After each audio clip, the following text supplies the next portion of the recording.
raising well-rounded. When we say well-rounded, we are talking about spiritual, physical, emotional, mental, social. Because children must be brought up with all this in mind. A lot of parents focus on just the physical, the appearance, the health, the good food, the good look, and then good school, mental. But I want us to know that the spiritual and the emotional are equally important. So that is that.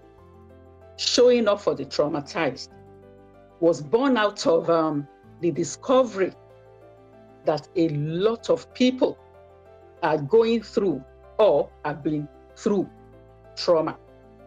Even those who have been through, they have not recovered from the trauma. Trauma is the effect of an experience, the emotional effect.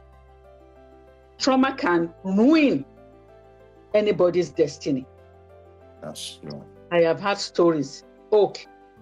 I have had stories of multiple sexual abuse, rejection. Now there was the case of this lady. Our culture, I know trauma is a global thing, but our culture makes it worse. Now this pretty, oh my God, if you see this lady, pretty young lady in her early 20s, when the mother gave birth to her, the mother had, I think, postpartum depression, which the family, in some parts of Nigeria, which they considered as, of course, they called it madness. And then they now said that a woman who has that kind of issue after delivery, it means that more than one man slept with her for the pregnancy. For that reason, that woman wasn't allowed to take care of this child. They took the child off her to say wherever she went. And this girl was taken care of by the family. And the father, maybe because of that belief, hated this girl. She suffered rejection, low self-esteem. When she got into university, she had a boyfriend. I'm just giving an example of trauma. Yeah. She had a boyfriend because she had a terrible self-esteem. In fact, I don't think her case was low self-esteem. It was no self-esteem at all. This boy dealt with her, the boyfriend. He would beat her up, disgrace her openly, torture her, have sex with her and, kick her. Oh my God, it was bad. I had the story from the girl herself on the program until probably she met Christ. I didn't get that part of it, but God is helping her to heal now. There are people in that situation all around us. There are little children who are being sexually abused, who are being neglected even by their own parents. Wow. Some people erroneously feel that children, they are young, they don't have emotions. Who says they can see everything? I know a young guy who is in the US doing extremely well, but would always tell us the story of an auntie who maltreated them when they were young. I'm sure the auntie felt they're only 3, 4, 5, they don't know anything. But till today, the boy still is just trying to control himself to get over the trauma. The way the auntie dealt with them, not showing them love, starving them, and things like that. So these are the situations that surround us. And we need to know so that we can help.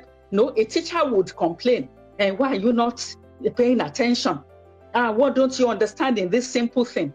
That my child is not in class because of all they are going through. That's true. So that we all need to be aware. That's why we all need to be aware of all this so that we can help. I watched a movie.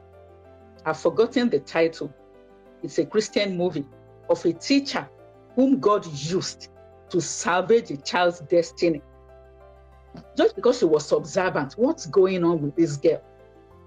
And she lovingly, patiently, if you just ask a question, what's wrong with you? Nothing. That's not it. You prayerfully dig into the into the issue. And the child opened up, and God used this woman to restore the marriage of the parents, because the issue was about the parents. They were at the verge of separation, and the child was sad. And God used a teacher. She didn't know the family before. She was not a family friend, not a pastor. God used her to restore the home. These are the things we should do as caregivers.